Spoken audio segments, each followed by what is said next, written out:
They try to save some money on the home inspection, which home inspections don't even really cost much, but it end up being like a $25,000 problem for them down the road. So this is something that you definitely don't want to skip out on. One, the potential problems that you can find when you do get the inspection, and then also the type of money that you'll be able to either negotiate with, on the back end. If it is a property that you actually do want, you'll have a lot more wiggle room to negotiate. And then it also depends on what type of market we're in. Some sellers will say, hey, we don't care. We don't care what you find in the inspection. This is going to be our price. So, like I said, it depends on if it's a buyer's market, if it's a seller's market, and um the type of flow that they have on, like I said, if it's a slow market or if things are kind of picked up, you'll have more wiggle room. And also with this report, you'll have even more. So what to expect with a home inspection. So this is going to be a guide, like I said, this is for buyers and sellers, depending on what side of the fence you'll be on. But home inspections are a crucial part of the real estate process, providing valuable insights for both the buyer and the seller. And so this presentation is going to guide you what to expect during a home inspection if you guys have never been through that process before. And like I said, it's very important. And I'm gonna let you guys know some things that you can do to make sure that the whole process goes smooth, as far as finding somebody and all that. So let me get to the next one. So why a home inspection matters. So the importance in the process, a home inspection is a critical step in the home buying and selling process. So it serves multiple purposes. One, you identify safety issues, right? So you're going to ensure that the home is safe for occupancy, for whether it be for you or whether it be if you decide to rent it out. You'll reveal structural problems. So it will detect, any underlying issues that may not be visible to the naked eye. It's going to highlight any repairs that are needed. So it's going to give you a clear picture of what repairs are necessary. It's also going to give you that peace of mind, right? It's going to give you that reassurance that whether if you're buying the property or selling the property, you'll have, that reassurance of that you're getting what you want, especially on the buying side, right? And if you're a seller, you don't want to sell someone something that's going to make them sick, or, you don't want to sell them a lemon type of property. You just don't want that on your conscience and things like that. So it just gives you that peace of mind, more so, especially on the buyer side. Not all sellers are going to care about that. But, as a buyer, this would definitely be one of the top things of the list for you. And then, like I was saying, it's going to give you that negotiation leverage.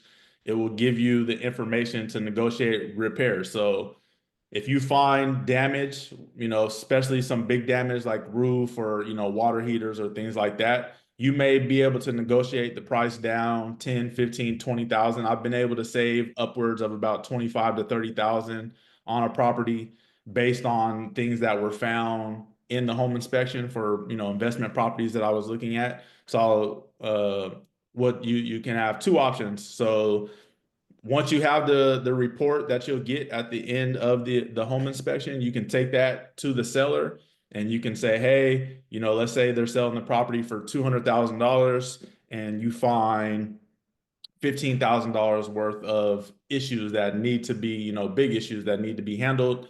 You can say, hey, are you willing to lower the price and, I'll fix the issues myself, or do you just want to, come off the price and I'll figure it out once I get the property? Or you can go to where, they'll take care of it themselves, and then, make sure if they decide to take care of it and they don't want to lower the price, make sure they give you receipts and things like that, especially for things that have warranties like water heaters and things like that.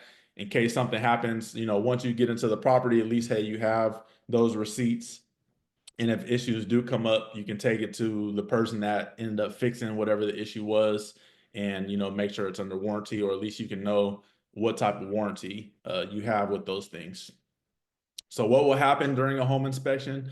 So the home inspection process itself, it will take anywhere from about 2 to 4 hours. And like I said, that's going to be depending on the size and the condition of the home.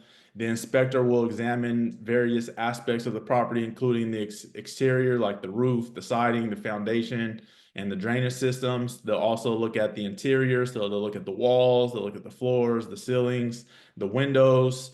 They'll also look at all your systems that are running through the house. So your plumbing, your electrical, your HVAC, and also a lot of the safety features. So smoke detectors, the railings, if you have any, or anything else that would be considered, safety measures, especially if any of you guys ever decide to get like a VA home loan, or if you're getting a FHA home loan, they require a lot more than if you're going the conventional route or if you're just paying cash yourself. So depending on what type of program you're using, some may require more than others. Like VA, for instance, it has to be completely livable ready. So if there's any stairs, they even measure if there's any gaps in between, like the railings and the stairs. And if you have like a second floor and there's a rail and there's, spaces in between, they measure to see, I don't know, I can't remember what the exact measurements are, but they go to that extreme just to protect, if you have any kids, or make sure no one's falling. They'll make sure that the railing and stuff isn't old and things like that. So keep that stuff in mind.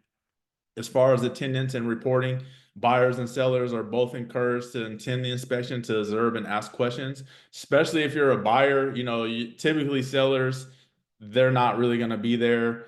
Once they get the report, they'll get the report and decide what they want to do on the back end, and depending on how many offers and stuff they get. But as a buyer, if you have the time, I highly, highly recommend you not skip out on the home inspection. Be there. One, whether if it's going to be your house that you're going to live in, or if it's going to be an investment property, it's yours.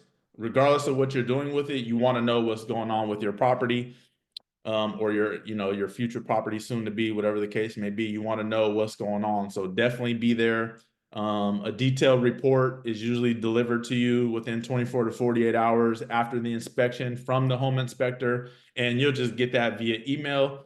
And what they'll do is they'll highlight, you know, uh, problems that are major, minor, and then just other little problems like that. So the report may be 50 different things, but good home inspector is literally everything. So if the wall outlet is a little bit loose, or if there's a crack in the window, like a small crack, or if maybe the heat doesn't get up to the type of temperature that it should get up to, but it still makes the house warm, or the air is blowing out cool. If it's not getting to what it's exactly supposed to, they measure the temperatures and all that stuff.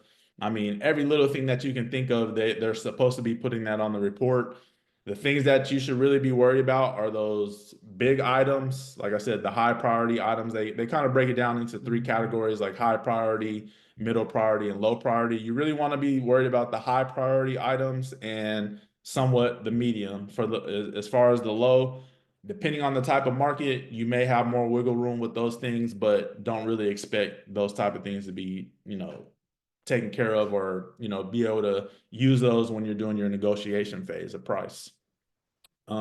What to take notes on. So some key areas to watch during the inspection. This is very important. Go with, a notebook, or, have your phone out in your notes, however you like to take notes. Major issues. So look for foundation cracks, water damage, and roof condition. These are going to be three major things to be looking for. Safety concerns, be aware of faulty wiring, any mold, like I was talking about earlier, and any evidence of pests. Some maintenance tips. Note the age of the HVAC system and any plumbing updates. Water heaters and these type of things, they only have a certain lifespan before they need to be updated, or before it's time for them to go. So make sure you're taking note of those things. So questions for clarification, write down any questions you may have for the inspector. So maybe think of some things that you might have questions about beforehand. And then also, as you're doing the walkthrough, if you have any specific questions, because when the inspector is working, depending on the type of inspector, some of them, they just like to, get the job done for you, because you're not paying them to be there all day. For the most part, they'll charge you based on the size of the property, not necessarily how long it's going to take, because they'll already know how long it's going to take. But if you're sitting there asking them every little question as they're going through, it's going to take longer, and that may cause issues. So I would just say, depending on the type of person, for the most part, I've never had any problems with any of the home inspectors. If it's something that's kind of major that I might have a question with, I'll just kind of ask them right on the spot. Or some of them are really cool and they'll like to talk to you as they go, and then you'll just kind of have a conversation, you'll just be, talking with them, asking them, how long you've been in the business, you like what you do, just, regular small talk or whatever the case may be. And some of them will be cool and they'll just kind of talk to you through the whole process. And they'll be like, oh yeah, look at this. You see this, this is an issue. This is something, I'll be, not too concerned about, but you might want to get this fixed beforehand, or, oh, you see this, like, yeah, this is a big problem. You definitely want to try to work this in the negotiation and things like that. So some of them will be cool.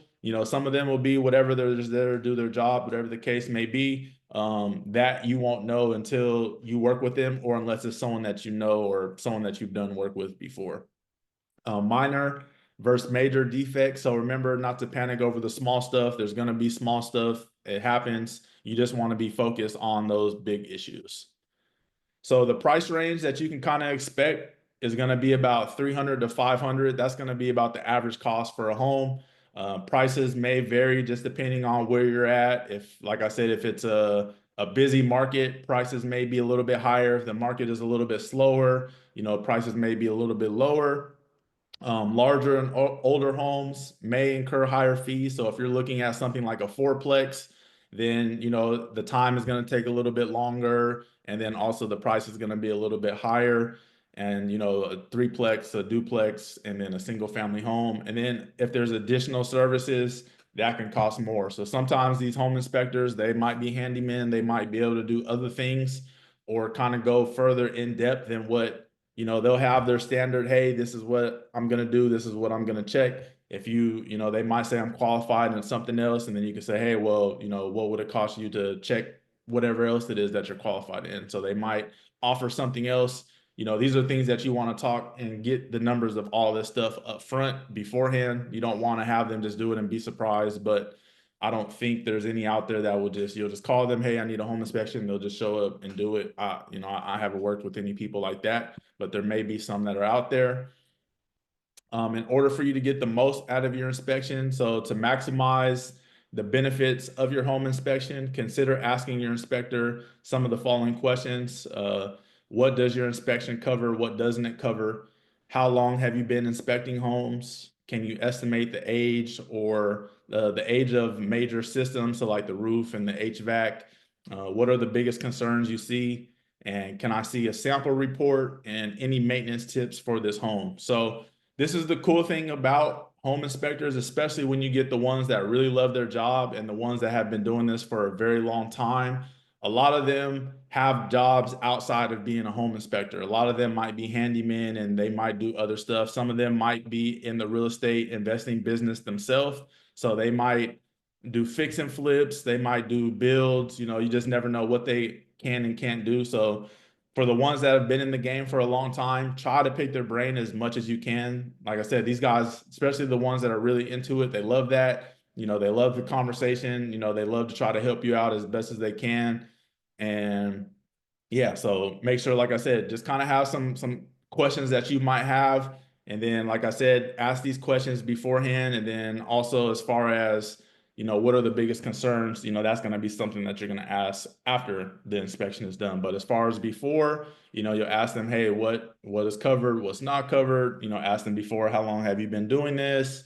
And can you estimate the age of major systems? You can ask this beforehand to see if they know or have an idea. And then can you see a sample report? That's something that you can ask before the inspection is done. And then any maintenance tips, that's going to be something that you can ask outside of the home. So this checklist that's down there on the bottom, that's just going to be the main things like I was talking about: the lot, the roof, if there's a basement, the foundation, the electrical, plumbing, heating, cooling, the whole HVAC system, any ventilation, the interior and the exterior. So there's not really one specific thing that you should be looking at. You just kind of want to look at it all as a whole. And then as you're going through, you want to do a walkthrough, take pictures, take notes, and be active when the inspector is going through this for you. So how to find a home inspector. So choosing the right inspector. So find a qualified home inspector is an essential.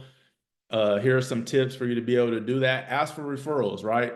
Seek recommendations from real estate agents, friends or family, someone you may know, may have bought a home, even if it's not necessarily in the state, in the county, or in the area, just ask. You don't know who knows who. And sometimes within these niches like real estate and home inspectors, some of these communities are really small and you just don't know who knows who or where they might know someone. I worked with a realtor in this state, and I was just talking with her. I'm like, hey, I'm about to get a property over here. She was like, oh, I have a realtor over here, or I have a home inspector that's out there that I worked with before. So you just don't know who knows who. So definitely ask, any agent that you're dealing with or friends or family. You might have remember, oh, I know my cousin just got a house recently. Let me hit them up and see, hey, did you get a home inspector? How was it? Would you recommend them? That's probably going to be one of your best ways to do it. You want to check the credentials, so look for certifications from ASHI and international CHI. So that's pretty much, or state licensings. Those are just organizations that home inspectors can be a part of.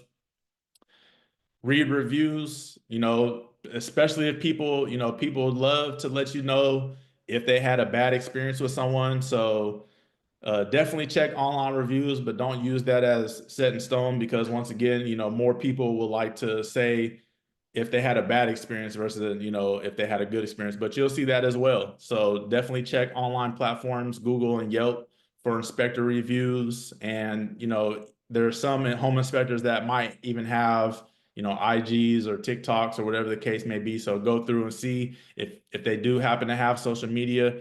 Go on their social media platforms and see what people are talking about in the comments. Someone might say, hey, I used them, they did a great job, I would definitely recommend, or whatever the case may be. Interview candidates. So like I said, discuss their experience, ask them how long they've been doing it.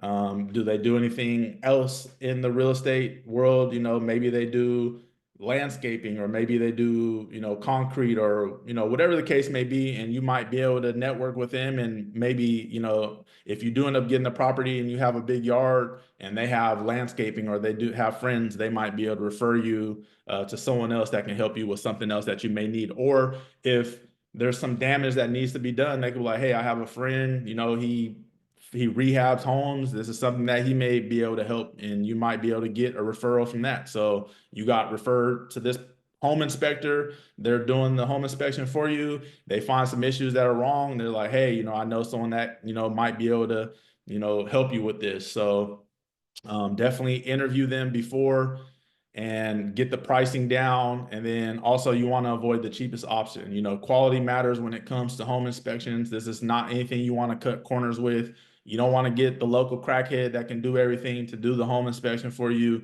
You don't want to get, so-and-so that, they don't have any type of credentials or anything like that, but, they know this and that. Stay away from all that cutting corners. This is definitely not anything that you want to cut corners with. So keep that in mind.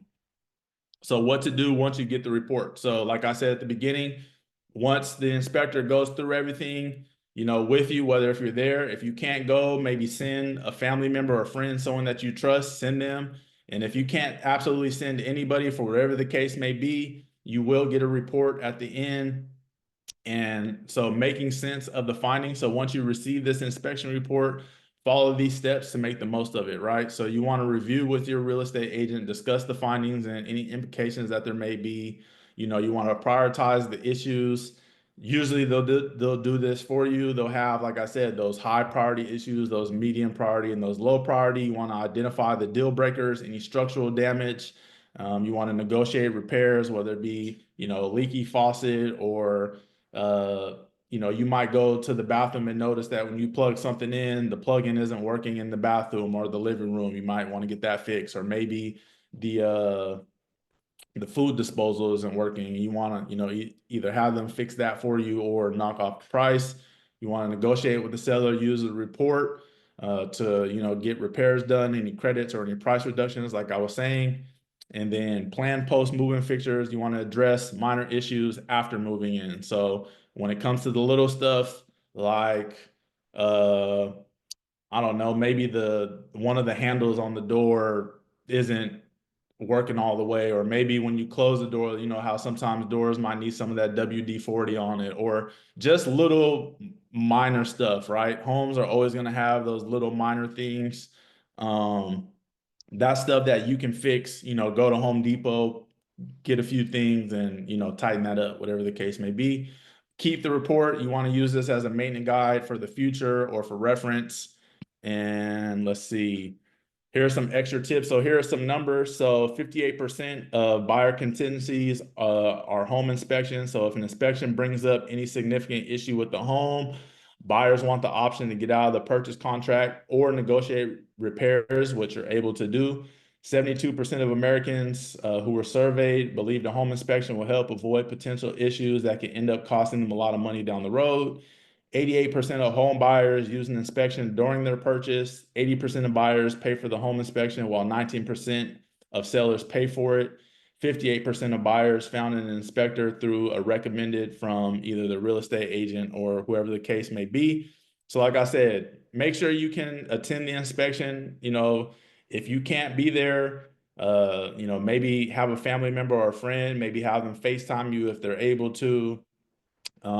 If you're a seller, make sure you're preparing the home. So clear, any clutter, make sure everything is accessible, and easy to get to. Sometimes a lot of people's boxes or their water heaters or stuff like that may be out in the basement and they might have a bunch of stuff out there. So if you're on the seller side, just try to do the best you can to make the whole process easier, especially if you're trying to sell, you're trying to get rid of it. So you want it to be as accessible as possible. And, if you're going to try to hide some stuff, a home inspector is going to find it. So, it's best to just clear that stuff out as best as you can. Understand what the limitations are. So be aware that some tests like the radon and the mold may not be included unless specified. So that's something, like I said, I want to get to in a different class, especially the mold, especially since I'm seeing more and more things come up with this. Consider specialized inspections if needed. Look into pest or chimney inspections. So if it is a house that has a chimney, you definitely want to get that inspected for one, health reasons, and you want to see, what's in there, what's coming in, what's going out, and if you're even going to be able to use it. And sometimes chimneys can be a headache and they can be very costly either to get fixed and things like that. So that's something you want to handle beforehand. And remember that no home is perfect. So you want to focus on those big ticket items rather than those minimal things. Like I said, once you get the report, or even when you're going through, you can kind of ask them, hey, like what's considered a big thing, or what, based on these things we've seen, you can kind of ask them on the spot, hey, what are the main things that I really need to be concerned about after you did this inspection? And they'll know what the big things are and what the things for you not to be too worried about. And that's why I say that's why it's important for you to be there, and taking notes, taking pictures, so you can be able to ask them these type of questions on these things. Like if you might think that something might be a big item, and then you talk to them at the end and you're like, hey, would you consider this to be something big? And then they'll explain to you, yeah, this is big because of this, or no, this is not really too big of a thing because of this. So some potential deal breakers. So during the inspection, be vigilant for these common red flags that could indicate some serious issues.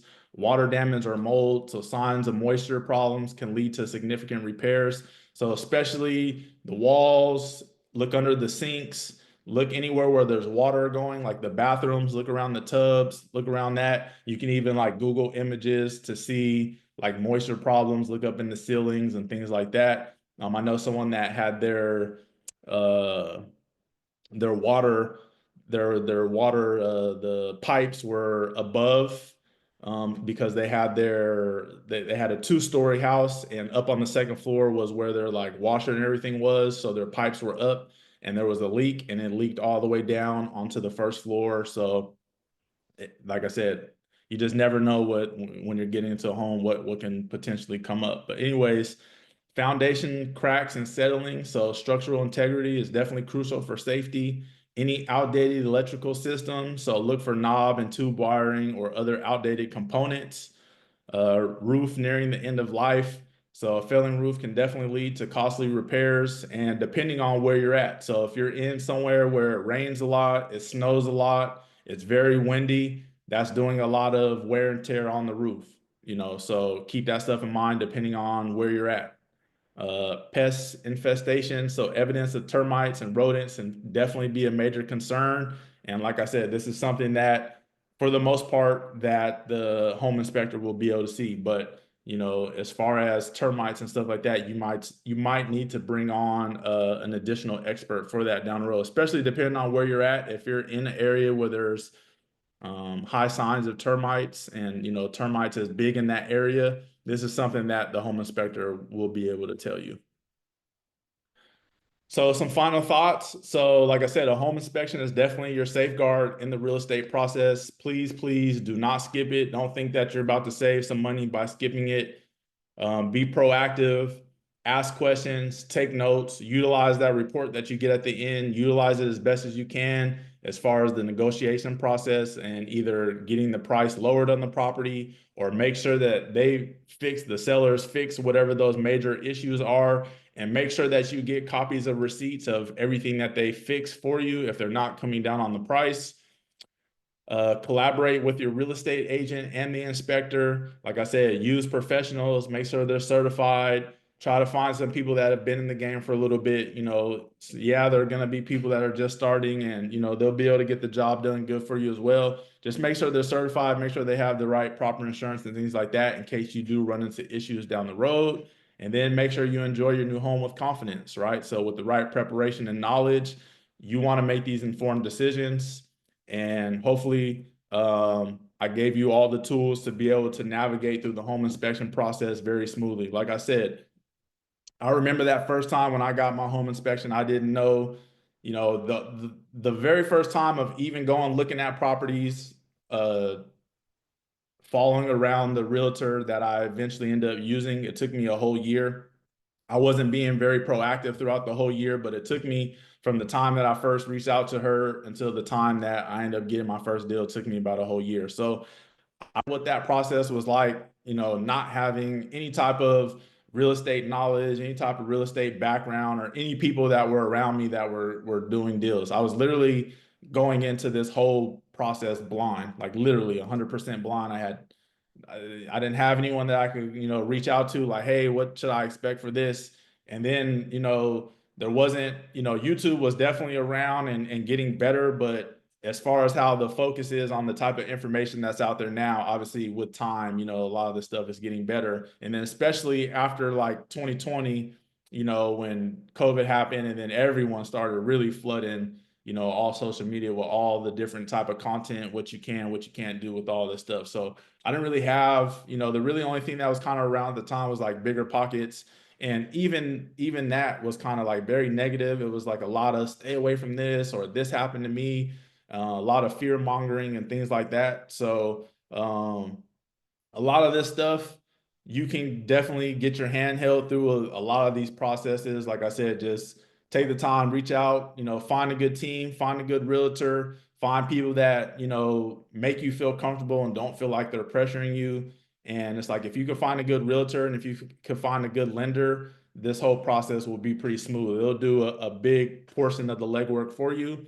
And then, like I said, if you find a good home inspector that you like, keep them around as well. So that way, if you do decide to get more deals or get other properties, or if you just don't close the property that you find, if they end up saving you from getting a lemon type property, that's definitely someone that you want to keep around and keep on the team. So you might not use, but maybe they do have someone else, that they're able to do to help you out. So that's all I got for you guys on getting the home inspection.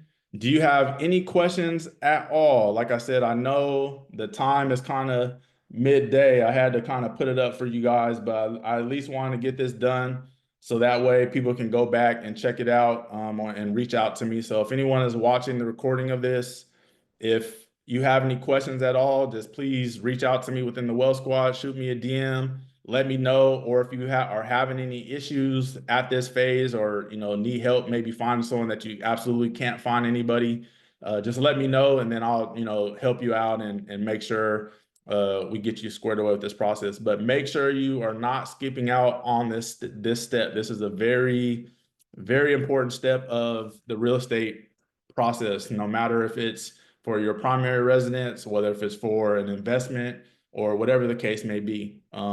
Definitely get this done. So if you guys don't have any questions for me, Appreciate everyone taking the time out of the day to tap in. Like I said, I know it's a little bit earlier than usual. I just wanted to make sure I got it done since I'm out here bouncing around. And I'm gonna do another class on Sunday for you guys, more Bitcoin stuff. So trying to get everyone up to speed on, all that. But other than that, that's all I got for you guys. I hope you enjoy the rest of your day. I know for some of you guys, your day is the middle of the day or coming up at an end. For me, it's about to wind down. It's 9, let me see, 9 o'clock where I'm at. So it's time for me to get ready to hit these sheets. But that's all I got, and I hope you enjoy the rest of your day.